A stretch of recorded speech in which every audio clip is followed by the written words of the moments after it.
প্রিয় ভারতবাসী, আমাদের দাবি আপনাদের কাছে, শেখ হাসিনাকে অবিলম্বে বাংলাদেশে ফেরত।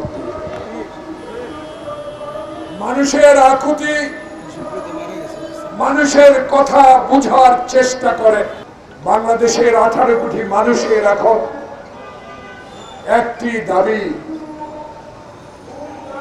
সেই দাবি হলো যে ভারতে আশ্রয় নিয়ে আমরা স্বাধীনতা যুদ্ধ করেছি, যে ভারত নিজকে বিশ্বের গণতান্ত্রিক দেশ হিসেবে দাবি করে, সেই ভারত গণতন্ত্র নিয়ে অহংকার করে, যেই ভারত বাংলাদেশকে স্বাধীনতা যুদ্ধে সহযোগিতা করেছে, সেই ভারতের প্রতি এই সময়ের মানুষের দাবির কথা বলতে চাই। আপনি যদি গণতান্ত্রিক দেশ হয়ে থাকেন,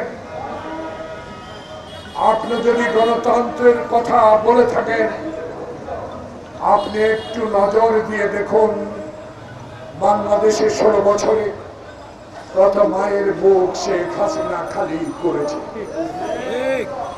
আপনি একটু নজর দিয়ে দেখুন শেখ হাসিনার যুবলীগ, কৃষক লীগ, স্বেচ্ছাসেবক লীগ, কিছু সংখ্যক পুলিশের সহায়তা বাংলাদেশের কত লোককে গুম করেছে, কত মায়ের বুক খালি করেছে।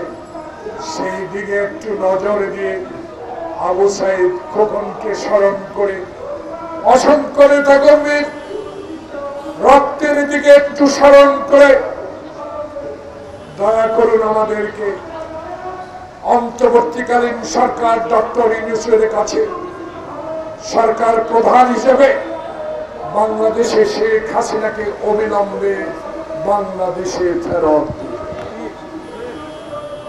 মানুষের আকুতি, মানুষের কথা বুঝার চেষ্টা করে, মানুষের অভাব অভিযোগ, মানুষের গণতন্ত্রের কথা বলার জন্য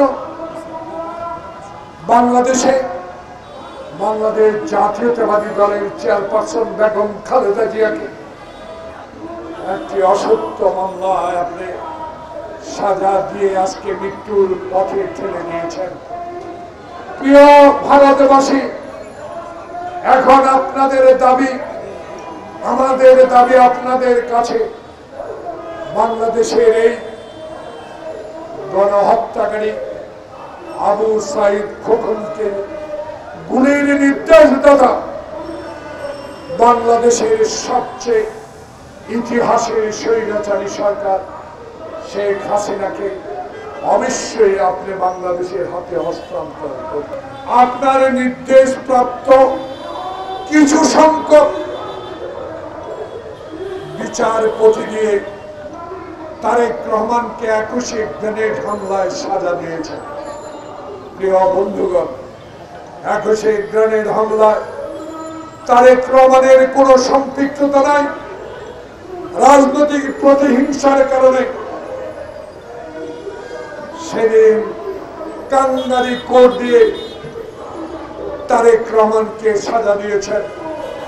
সে তারেক রহমান একটুও বিচলিত হয় নাই। সে তারেক রহমান বিদেশে থাকে বাংলাদেশের এই জাতীয়তাবাদী শক্তিকে উজ্জীবিত রেখেছে, আন্দোলন সংগ্রাম করেছে।